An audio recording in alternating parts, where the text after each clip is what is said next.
Shocking news out of New York. It turns out when you release a lot of criminals from prison for no reason, they commit more crimes. This is the unbelievable new conclusion that the geniuses at the New York City government have discovered. You remember at the beginning of the coronavirus pandemic, when everyone told us that the coronavirus was super duper serious, and it was going to kill everybody, and it was so dangerous, we had to let people out of prison for it. We had to let them out of prison, presumably so they could show up by the thousands and thousands and riot and loot and protest.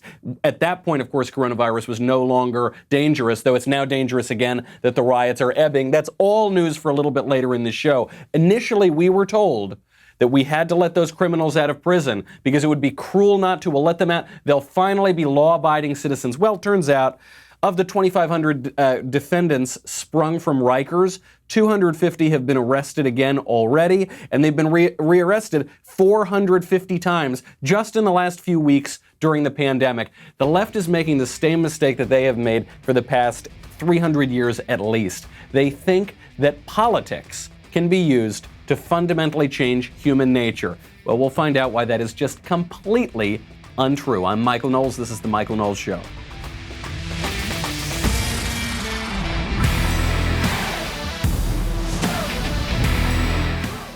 All right, lot to get to today. We've got to get to updates from the peaceful riots, what it means. The celebrities have to weigh in. Some pollsters have weighed in as well. Kind of surprising news for the president and for Joe Biden. Maybe, maybe not. Depends how you've been looking at this all along. We'll get to that in 1 second. First, though, I've got to ask a question of all of you. This is completely, forget about the riots. This is just on the culture. Turns out, we found out over the weekend, SpongeBob SquarePants is a homosexual. We found out that Elmer Fudd, the most famous hunter in all of cartoon history, no longer carries a gun. We found that Paw Patrol, another cartoon, is problematic because it involves cops. Which cartoon will next be destroyed by the woke mob? Please, let me know. Is it going to be Bugs Bunny? Is it going to be the Jetsons?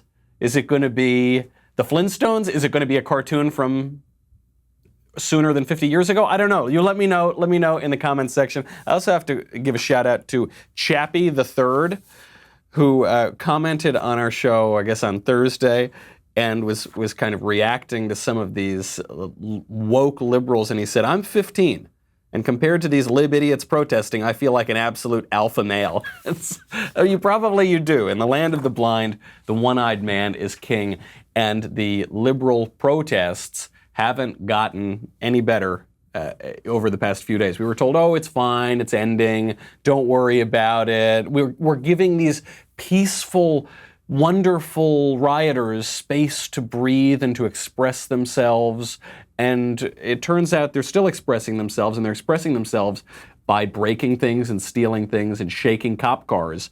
Here's just a little update. Take a listen from the peaceful riots. You can hear people screaming. Someone throws a giant metal trash can at a cop car. Then, okay, the light goes on the cop car. Well, still throwing stuff. There are at least hundreds of people around it. And so what's the cop do? Does the cop arrest them? No, they're still throwing stuff at the cop car. And the cop is caught in this impossible position. One, he doesn't have any backup, so they'd probably rip him to shreds if he got out of the car. But two, even if he did use force, the woke mob would tear him apart and tell him that it was unjust. So the cops just leave and the mobs run the streets. Only one conclusion from this. We need overwhelming force to put down the riots. We need the police departments to use overwhelming force to put down the riots. We need the civil government to back up the police departments in using overwhelming force to put down the riots. And if the local governments won't do it and the state governments won't do it, the federal government needs to come in. We need to fund the police, okay? You've heard other F words about the police. We need to fund the police, okay? And we need to state simple truths as well. Here's one very simple truth. The police are a force for good. Period. Full stop. That's it. I know that's controversial these days. It is insane that that is controversial these days. The police are a force for good, and the police, when they're doing their jobs, must use force. Now we're being told that the police should not use force. The entire job of the police is to use force. You cannot have law enforcement without force. It's right there in the middle of the word. That's the job. A lot of confusion arises from the left getting something totally backwards here. The traditional view of law enforcement is that law enforcement exists because crime exists. That's why you always need law enforcement. Even when civil disorder kind of falls apart, you still have groups at least acting as the police because you need to enforce the law. You need to enforce order. Okay? That's the traditional view. But the leftist view is backwards. The leftist view says that crime only exists because law enforcement exists. That's what we're hearing from Black Lives Matter. We're hearing because our neighborhoods are over-policed, that's why crime exists. But if you just took the police out of the neighborhoods, then the crime wouldn't exist.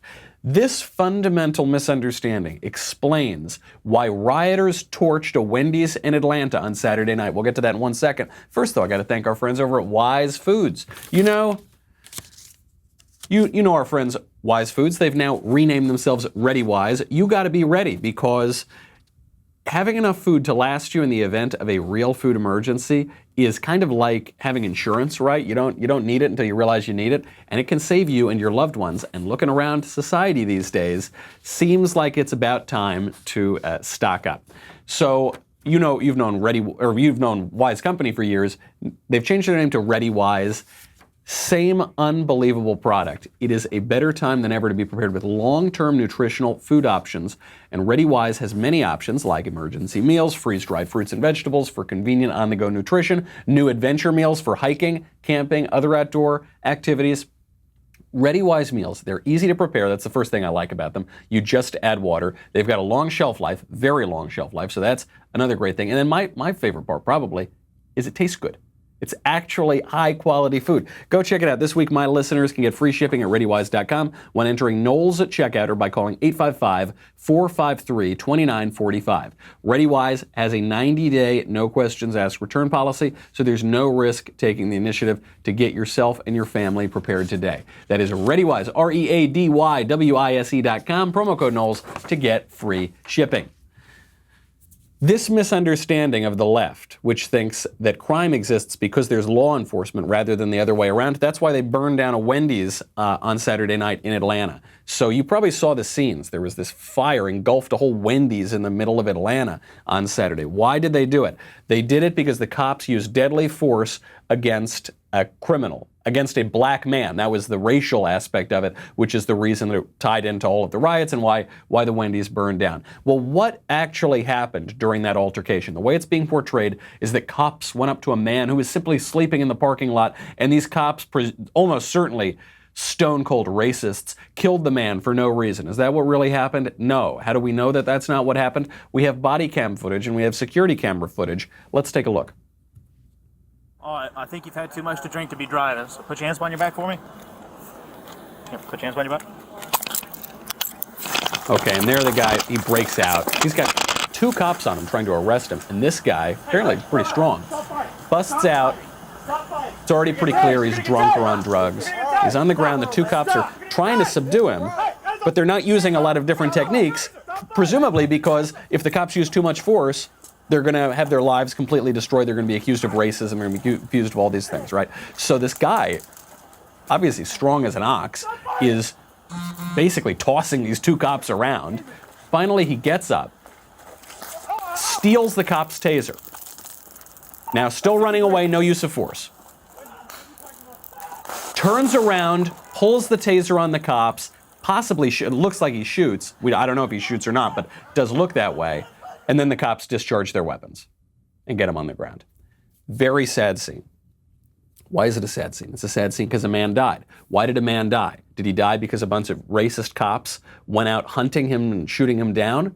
Or did he die because he was committing a crime and threatening the lives of those police officers, stealing their weapons, and then, unfortunately, very sadly, had to be put down himself? Obviously, it's the latter. The ultimate reason that this is a sad scene, the ultimate reason that this man died, is because crime is a very sad thing. There's no win here, right? What's the win? I mean, I guess the win is more people didn't die. I guess the win is there is some justice, but it's sad to watch. Nobody wants that. Those two cops did not want to kill that guy. How do we know they didn't want to kill that guy? Because they wrestled him. They used every bit of non-lethal force that they could have for minutes beforehand. And then he pulls their taser, and they still don't use force. Then he turns around and points it at them, and I think pulls the trigger. It's kind of hard to see on the camera. Very sad stuff, and yet not one thing the cops did was inappropriate. If anything, they were timid in their use of force, ostensibly because of the environment that we're in right now. Then a bunch of rioters burned down the Wendys. Why'd they burn down the Wendys? I could see them burning down the police station if they felt this was unjust, even though it manifestly wasn't unjust. You just heard it, you just saw it. But let's say even the rioters didn't look at that tape, so they didn't know that the killing was perfectly appropriate, albeit sad. What did the Wendys do? Did the manager of the Wendys participate in this? No, not at all. This burning, this rioting has nothing to do with justice. Okay, no one could watch that footage and conclude that that was police brutality. And the people who burn down the Wendys don't care about the truth or justice. They just want to burn stuff down. They just want to tear stuff down. Great example of this from London over the weekend. There is an activist and apparently an advisor to the London police. She was asked if a statue of Winston Churchill should come down. Because nothing screams Nazi like Winston Churchill, right? The man who killed Adolf Hitler. Yeah. So she was asked, should this statue come down? And she said, well, I don't know. The question is dependent upon whether or not Churchill was a racist by whatever standards are implied by that word today. And then she said, I don't know if he was a racist or not because, I never met Winston Churchill. Here she is. Should the statue of Churchill be there or not, do you think? Well, I've heard many arguments on both sides. Some say that he's a racist. Some say that he's a hero. I haven't personally met him. But what I would say is that that question of whether he should remain should be put to the community. She hasn't met him.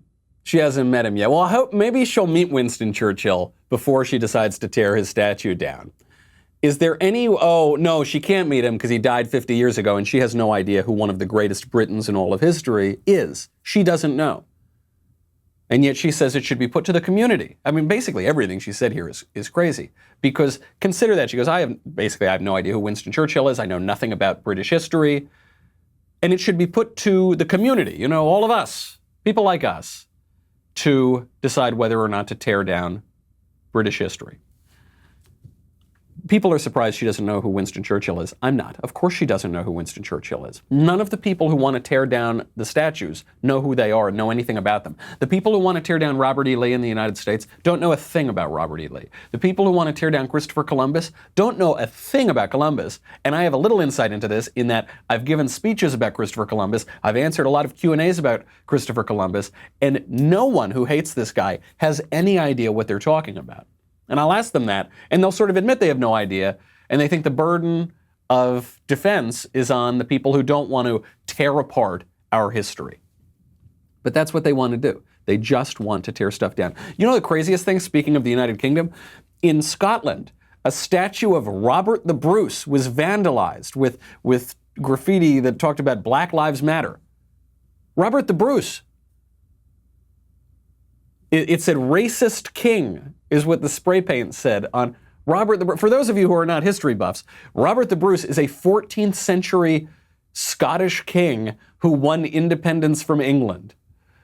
The word racism would have had absolutely no meaning in the time of Robert the Bruce. The phrase Black Lives Matter, I think Robert the Bruce would say, Robert the Bruce, you're a racist. He'd say, what? Come again?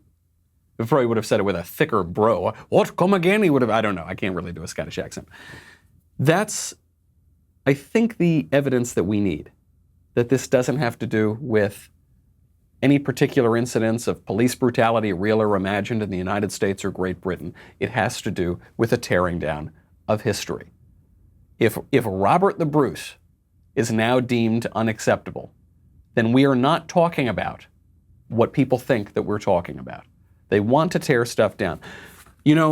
Thousands and thousands of people gathered in Brooklyn over the weekend. Coronavirus is not permitted in Brooklyn, so they're all safe, obviously. They were there not merely to protest for Black Lives Matter. They went one step further down the leftist oppression hierarchy. They went to protest for how Black trans lives matter. And it turns out the object of their protest is sort of the opposite of the narrative that we've been hearing. We'll get to that in 1 second. First, though, I got to thank our friends over at Ring, speaking of security. Right now, more than ever, my friends, it is important to feel safe in your home. We're home more than usual these days, but it's hard to keep a close eye on things, right? There are more people knocking at your door that maybe you don't want there. I'm not even talking about people who threaten your life. I'm talking about maybe it's your mother-in-law. Maybe your mother-in-law does threaten your life. I don't know. You can check whether you're in your bedroom, whether you're on a beach somewhere, whether you're at the office. You get more deliveries, and more deliveries mean more boxes left unattended, more opportunities for packages to go missing. Okay, a lot can happen outside of your front door. You're not always there to check on it in person. Well, with Ring, you can keep your home safe no matter where you are. Get a special offer right now on a Ring welcome kit when you go to ring.com/Knowles, Knowles. What do you get? You get the Ring Video Doorbell 3 and Chime Pro. It's all you need to start building custom security for your home today. How do you get it? Go to ring.com/Knowles, Knowles. You know, I give this to my friends as a housewarming gift. The reason I give it is it's great, it's effective, it makes you feel like you're living in the future, and for me, most importantly, it's not very expensive. Ring.com/Knowles. Go check it out right now. So thousands of people gather in Brooklyn over the weekend, outside the Brooklyn Museum, in support of Black trans lives. Take a listen. And you need to take it and you need to process it and you need to keep carrying forward with it every single day of your life. Thousands of people for as far as the eye can see, all crammed in very tightly together, not social distancing, talking about the importance not just of Black lives, or it's Pride Month, so it could be gay or trans lives or whatever. Black trans lives. Why did they do this? Why are they tying this in with Black Lives Matter? Because there were 2 murders in the past few days of Black men who identify as women, and this is evidence not just of racism, but transphobia. And yet, if you look a little more closely at the cases themselves, they undercut the left-wing narrative. So there were 2 people murdered. The first one was Rhea Milton. Rhea Milton was killed, presumably for being a man who identifies as a woman. And this is evidence of not just racism, but transphobia, except that the 2 people who have been arrested in connection with the murder are named Caleb Marshall Tucson and Tyree Jeffrey Cross, both of whom are also Black men. So this actually has nothing to do with the premise of Black Lives Matter, which is that there's this spate of anti-Black racism around the country and Black men are being hunted down because of the color of their skin. The 2 people who are now being charged with the murder are Black men as well. So I guess this could be a rally for trans rights or something, but the racial element just isn't there. And then what about the other man who identifies as a woman? Dominique Remy Fells. This happened in Philly. They don't know who the killer is yet, but the Philadelphia Police Department is investigating.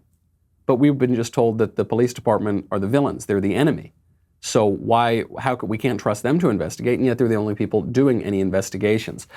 This march or this protest in Brooklyn was probably the biggest event that we've seen in a week or two in terms of a protest or even a riot or looting or whatever. It was the biggest demonstration. And yet the 2 central features of it, the racial element and the anti-cop element, don't make any sense. They're completely contradicted by the facts of what they're demonstrating themselves. And this raises this question that a lot of conservatives have been asking, and some moderates and nice people all around. Should we indulge the premises of Black Lives Matter, which the proponents of Black Lives Matter are presenting this as just simply meaning that Black lives matter, and if you're pro-Black, then you support it, and if you're anti-Black and you're a bigot, then you oppose it. So should we indulge this sort of thing? Or should we recognize BLM for what it is, which is not what it says it is, but actually just a radical, leftist, Marxist organization that was founded by radical leftist Marxists who openly espouse their Marxism, who are funded by the most radical left-wing donors on earth, who are highly organized, and whose goal is not merely to protect black lives, as it were, but to radically overhaul society. I think in my presentation of those two choices, you can figure out which one I'm going for. It would seem pretty clear that this is a radical group. We'll get back to this question of, do you indulge it, do you not indulge it? Just consider the different kinds of treatment. So thousands and thousands of people gather in Brooklyn. Totally fine. They're all packed in really tight, no big deal. Meanwhile, President Trump decides he's going to reopen his rallies. So he says, hey, I'm going to have a new rally, coming up in the next few days. The media furious. This is the headline from NBC News. Extraordinarily dangerous. Trump rally draws grave concerns from top health officials. Now, 1 hour before NBC News tweeted this out, they tweeted out a generally approving tweet about the Brooklyn demonstrations. Thousands gather in Brooklyn. For trans lives, supporting a good cause. Then 1 hour later, Trump rally draws grave concerns from top health officials. No, it doesn't. It draws grave concerns from leftist politicians and their hacks in the scientific establishment and the media establishment. Trump should absolutely hold his rally. They've lost their credibility at this point, the left and the media. They can't do it. They turn coronavirus on and off completely at whim, willy-nilly. They've turned it on and off probably 3 times in the last week. No more. I'm sorry. We can't believe what they say. I wish we could believe what they say, but we can't. They've proven themselves to be liars, and so I guess we're on our own. Trump should definitely go ahead with the rally. There is a problem, though. There's something I've got to ding the president for. I think he's undercutting his own argument. So Trump initially was going to hold this rally in Tulsa, Oklahoma on Juneteenth. For those of you not familiar with Juneteenth, that's June 19th. It's the day that slaves were liberated in Texas. Trump is going to hold the rally that day. Then he decides, no, there's an outcry. You can't hold the rally in Juneteenth, and you can't hold it in Tulsa, where there have been racial tensions before. You got to move the day. I was hoping Trump would stand firm, saying, no way am I moving the day. But he moved it. He tweeted out, quote, we had previously scheduled our MAGA rally in Tulsa, Oklahoma for June 19th, a big deal. Unfortunately, however, this would fall on the Juneteenth holiday. Many of my African-American friends and supporters have reached out to suggest that we consider changing the date out of respect for this holiday and in observance of this important occasion and all that it represents. I've therefore decided to move our rally to Saturday, June 20th in order to honor their requests. We've already had ticket requests in excess of 200,000 people. I look forward to seeing everyone in Oklahoma.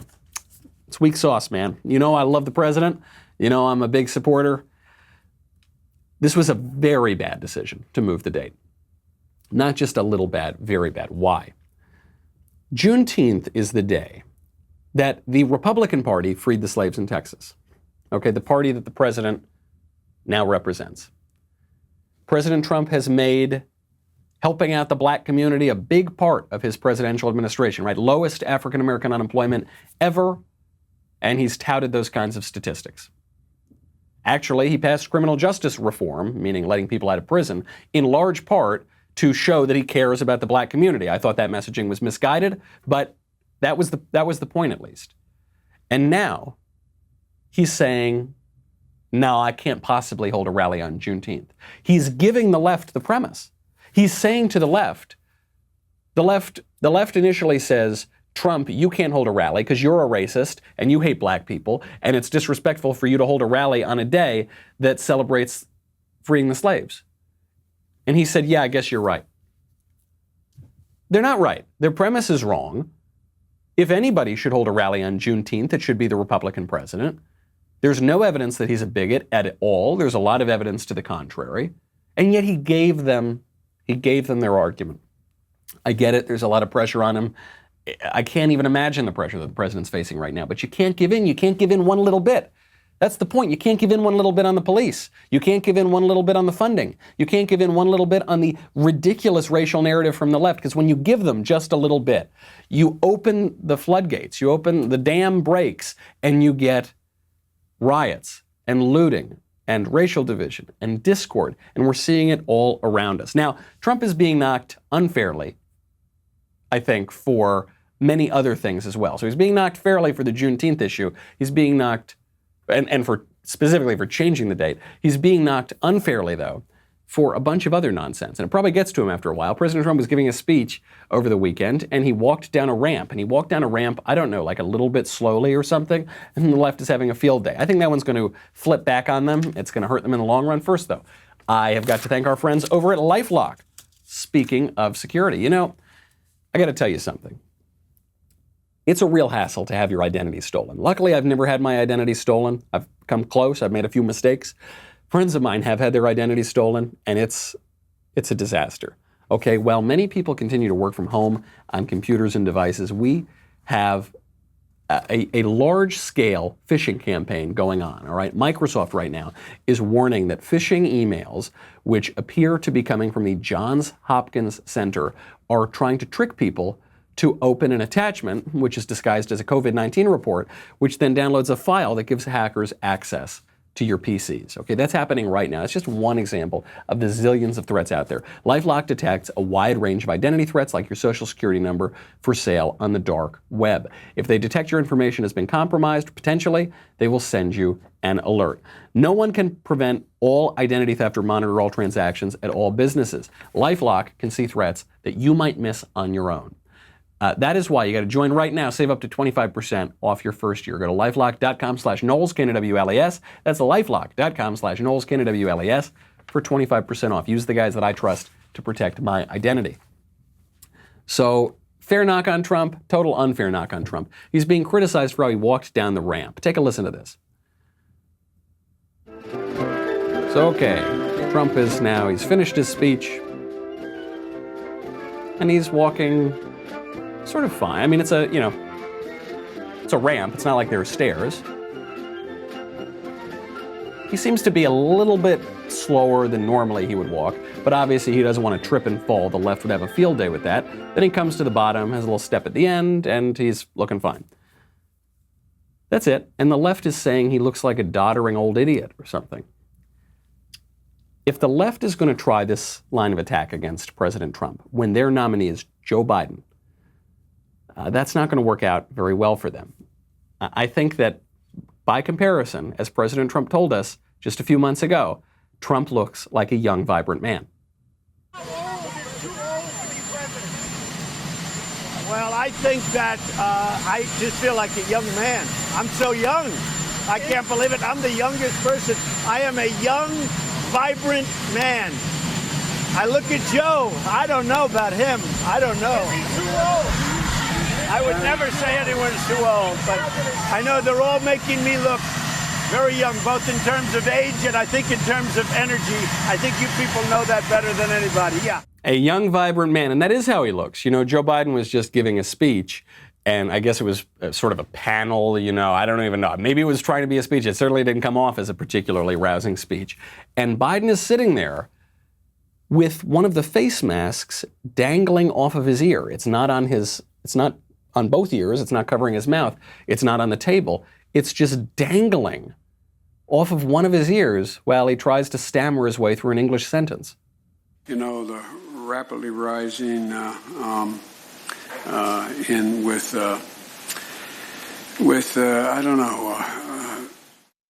Not looking good. That's just a little 11-second clip. The whole speech is more or less of the same energy level and the same coherence. I'm not even going to, look, we know that Joe can't form an English sentence. I'm not even going to focus on that. I do want to focus on the mask, though, because what the mask shows us here is that the mask is not primarily a medical tool for preventing the spread of a virus. It is primarily a political symbol. Obviously, dangling from the ear, the mask is not going to do anything to prevent the spread of the virus. His nose is exposed, his mouth is exposed. So why doesn't Joe either put it all the way over his mouth or put it on the table? Because the mask doesn't really seem to do very much. At least the people wearing it like this don't think it does very much medically. But it signals to you that he's a good person. He's on the left. He's taking the virus very seriously, except when it involves racial riots. Then the virus doesn't exist anymore. It's merely a signal to people of what side of the political aisle he is on. And We've been making that point on this show for weeks now, and the left has been attacking and saying that's outrageous, that's crazy. Well, there's your evidence. There's your evidence right there. He is wearing it in such a way that it cannot possibly do the thing that he's saying it does. But he's got to have it there anyway to signal who he is. That wasn't even the craziest part of the Biden speech. Biden then went on to make a comment about the riots and protests that is outrageous on its face, and yet actually practically, Joe makes a pretty good point. He says that the effect of George Floyd's death has been greater than the effect of Martin Luther King's death. But even Dr. King's assassination did not have the worldwide impact that George Floyd's death did. Sure, ridiculous on its face. I mean, a lot of people have focused on George Floyd's criminal career, basically. You know, George Floyd was in and out of prison. He doesn't seem to have turned his life around, despite left-wingers trying to protest to the contrary. Obviously, none of that justifies George Floyd being killed unjustly, but people, even some people on the left, are pointing out and saying, you know, we shouldn't turn this man into a secular saint because that's going to be contradicted by some of the facts of his life. Okay. Compared to Martin Luther King, you know, these two guys are not on the same plane. And yet, the point that Joe Biden's making about the deaths of these two men actually might be true. The death of Martin Luther King Jr. did not cause weeks and weeks and weeks of riots and looting that were then defended by the people who were running the elite institutions, that were then being sort of granted as a premise that people should loot to express their anger. The death of Martin Luther King Jr., which was nationally traumatic, did not cause this intense radicalism that we're seeing from the death of George Floyd. And it's not even a normative observation, right? It's not even saying we should be reacting this way. Joe Biden is just saying that is the effect of the reaction. It's actually probably the best point he's made so far in the campaign. We'll take a little bit of a look at the effects of that and who is pushing the radicalism in a second. There's a new poll out that really opens the curtain, I think, on who's pushing this radicalism. We'll get to that in 1 second. First, though, I got to thank you for subscribing to the Michael Knowles Show YouTube channel. We have officially passed Drew Clavin on YouTube subscribers. This is very important. This makes me feel very good. We put a lot of stuff over there, bonus interviews, segments, breakouts. We have my Matt Walsh challenge that just came out there about the woke celebrity cringe video, so go check that out. We've got an interview with Steve Deese of The Blaze. Also, right now, you know you're getting a ton of lies from the mainstream media. Sometimes you just got to go get the facts. Where are you going to get that? DailyWire.com. You can get the Reader's Pass. It's cheap, guys. It's $3 a month, all right? It's not, and yet, for you, I'm willing to take 2/3 off that. That's my gift to you, just 99 cents for the first month. Head on over. You get a whole lot of great stuff, a lot of in-depth analysis. So head on over, dailywire.com/subscribe. First month for 99 cents. Come on back. We got a lot more.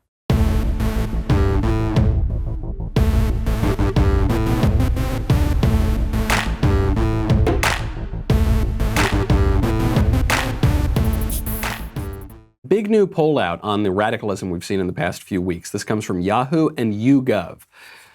Poll asks a few questions, and everyone's looking at it through the lens of race. The lens of race is not, I think, the biggest finding here.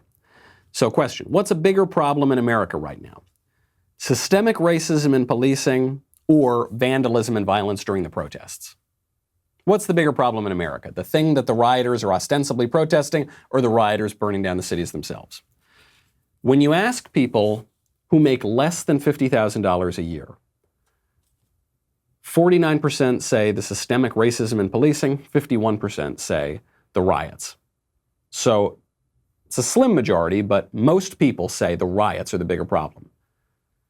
If you make over $100,000 a year, many, many more people say it's the systemic policing racism that's the problem. Many, many fewer people say it's the riots, 58 to 42. The big divide here is not necessarily race. The big divide here is on income, and it's the poorer people who say the riots are the problem, and it's the richer people who say it's the systemic violence and racism. Maybe, depending on how much you listen to the mainstream media. That's the opposite of what you might expect. Next one. Do you personally have racial biases? Yes or no? Well, if you make less than $50,000 a year, 15% say yes, 73% say no. If you make over $100,000 a year, 32% say yes, more than double. And only 45% say no. So fewer than half say they don't have racial biases. The richer you are, the woker you are. Is it okay for NFL players to kneel during the national anthem? Right, they're protesting the American flag itself. If you make under $50,000 a year, 49% say yes, that's less than half if you're not a math genius, and 36% say it's not okay. If you make over $100,000 a year, 63% say yes, 29% say it's not okay. You're much more likely to support the NFL celebrities protesting our American flag if you're rich than if you're poor. Again, might be the opposite of what the mainstream media are telling you. Do you support or oppose Colin Kaepernick when he protested racial injustice, allegedly? Under $50,000 a year, 38% support, 37% oppose. If you make over $100,000 a year, 55% support, 36% oppose. We see the same thing there. Same thing on questions for the need for police reform or defund the police. This one to me is the most interesting. Only 22% of people who make under 50 grand a year say they support defunding the police. That number rises to 32% if you make over $100,000 per year. Why? Because if you make a lot of money, you don't rely on the police as much because you're more likely to live in a nice neighborhood where crime is not as much of a problem. And so what you say is you want to defund the police, which is disproportionately going to hurt minority people who disproportionately live in lower income neighborhoods. This happens all the time, okay? Rich, largely white liberals espousing their woke social justice to end up hurting poor racial minorities. Another interesting bit from this poll, just to tuck away in your mind, Trump's Hispanic support right now is at 35%, according to it, that's obviously going up against Biden. That's higher than the numbers enjoyed by John McCain or Mitt Romney, even though Trump is allegedly anti-Hispanic because he says he wants to build a wall and cut illegal immigration. He still does better than political moderates like Romney and McCain. Some people might say rhinos or squishes. He still does better. Turns out Hispanic voters, especially when it's up against Biden, prefer someone to be a little tougher, a little more conservative and state what they think. No surprise, the loudest voices stoking the unrest and the politically convenient race riots come from rich, white, liberal celebrities. Here's the video that took Twitter by storm. I take responsibility. I take responsibility. I take responsibility. I take responsibility. They all take responsibility. For every unchecked moment. For every time it was easier to ignore than to call it out for what it was. Every not so funny joke. Every unfair stereotype. Every blatant injustice, no matter how big or small. Every time I biggest lib in Hollywood. Every time I explained away police brutality. Don't know who that is. Or turned a blind eye. I take responsibility. I do know that, Julianne Moore. Black people are being slaughtered in the streets, killed in their own homes. These are our brothers and sisters. Our friends, our family. We are done watching them die. We are no longer bystanders. We will not be idle. Enough is enough. I will no longer allow an unchecked moment. All right, cut it there. Cut it there. You get the idea. This goes on and on. First thing that shocked me is I don't know who most of these people are, which I guess is a good thing because it means that Hollywood's stranglehold over the culture is loosening up a little bit. Next thing I noticed, Julianne Moore just completely wrong here.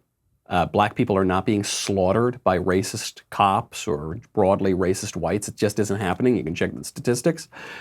Deborah Messing here, clearly just reading from a sheet of paper. She did not even memorize her sappy bit about I'm taking responsibility.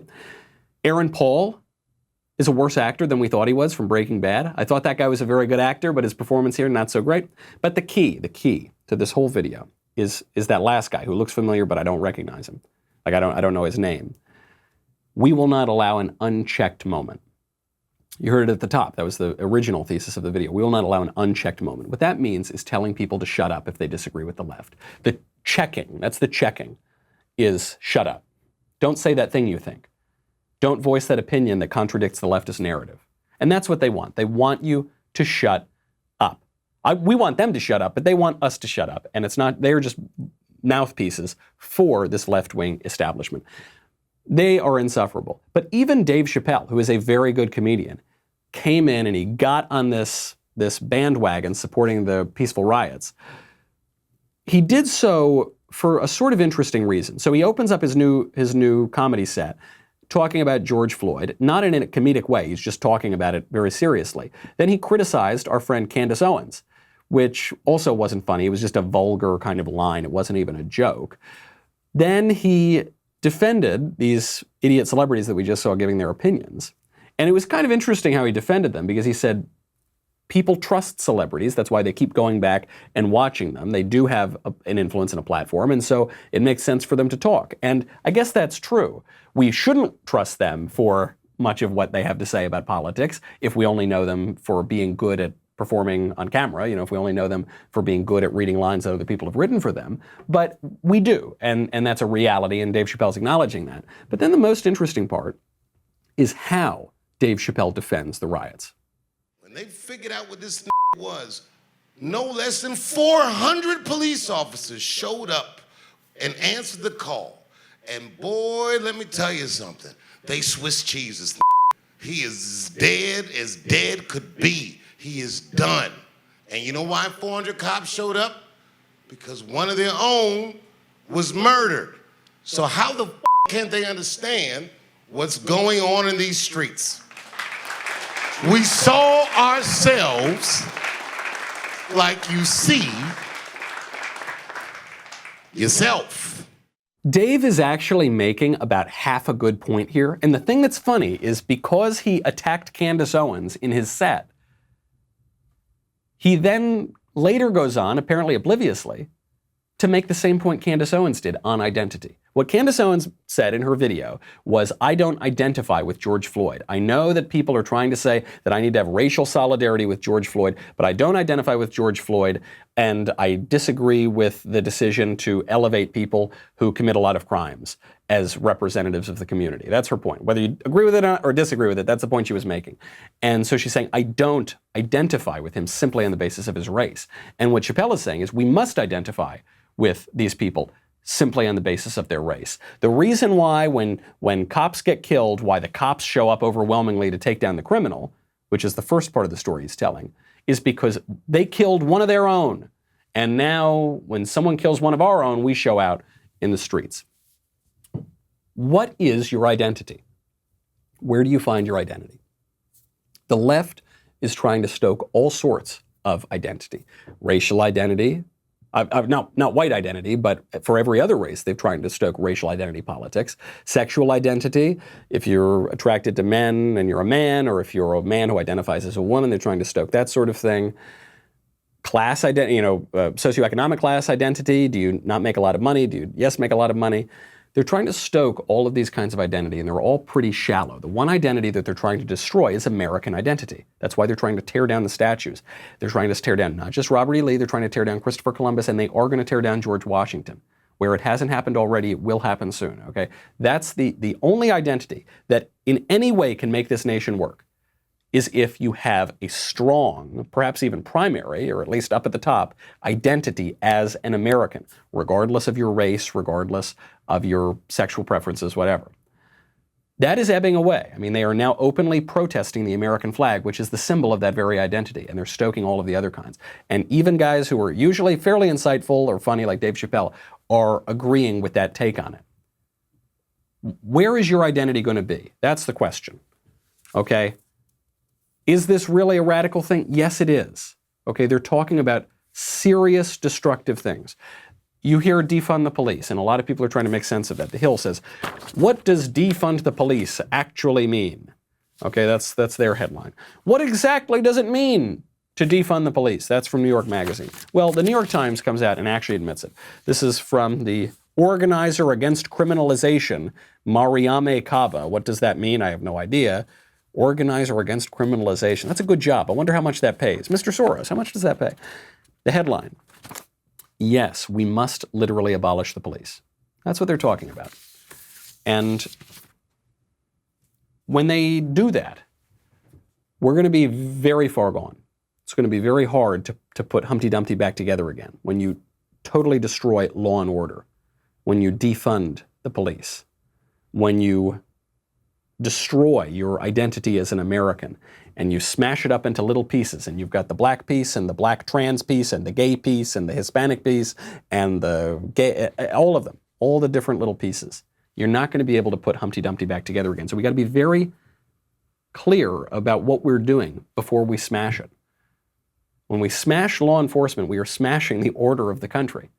And then I think that's the point of the radicals. They're pretty open about this. They want to destroy the order of the country and then put it back together again in their own way. They want to smash a lot of eggs and then make a new omelet. All right, this is the rhetoric that we've heard all the way going back to Stalin and Lenin and even before that.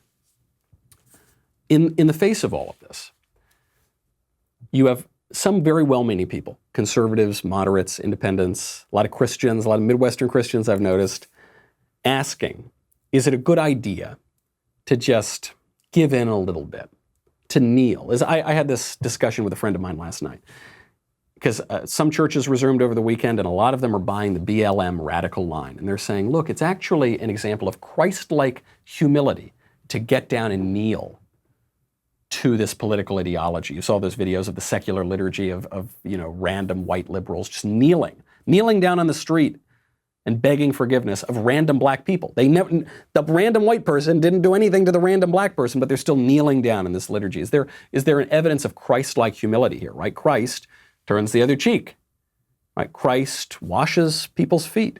Christ says, love your persecutors, right? Christ says all these sorts of things. Take the worst seat at the table. Right? I think that's why a lot of nice, well-meaning conservative Christians in the Midwest are buying into this stuff. On the other hand, it's very un-Christ-like to acquiesce to evil.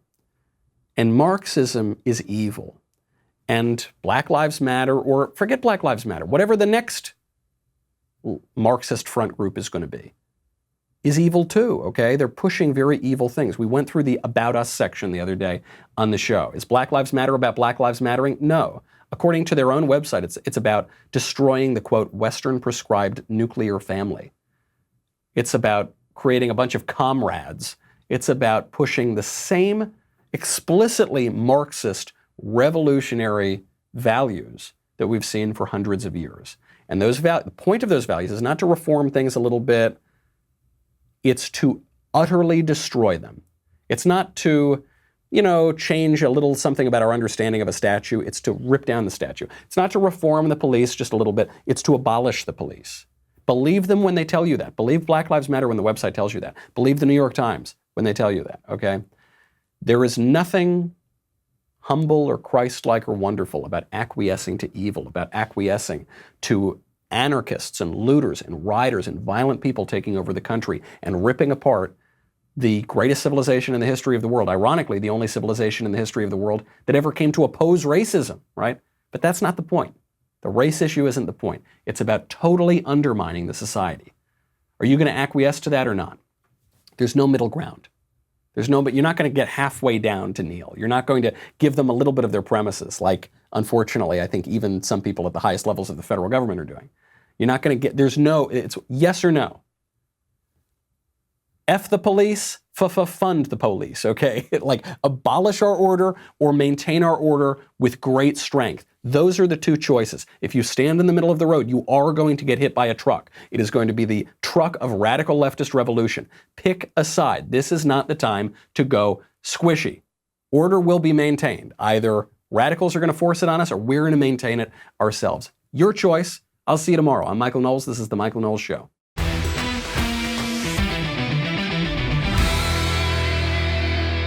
The Michael Knowles Show is produced by Ben Davies. Executive producer, Jeremy Boring. Supervising producers, Mathis Glover and Robert Sterling. Technical producer, Austin Stevens. Assistant director, Pavel Wadowski. Editor and associate producer, Danny D'Amico. Audio mixer, Robin Fenderson. Hair and makeup, Nika Geneva. Production assistant, Ryan Love. The Michael Knowles Show is a Daily Wire production. Copyright Daily Wire 2020. The Matt Walsh Show, it's not just another show about about politics. I think there are enough of those already out there. We talk about culture because culture drives politics and it drives everything else. So my main focuses are life, family, faith. Those are fundamental, and that's what this show is about. I hope you'll give it a listen.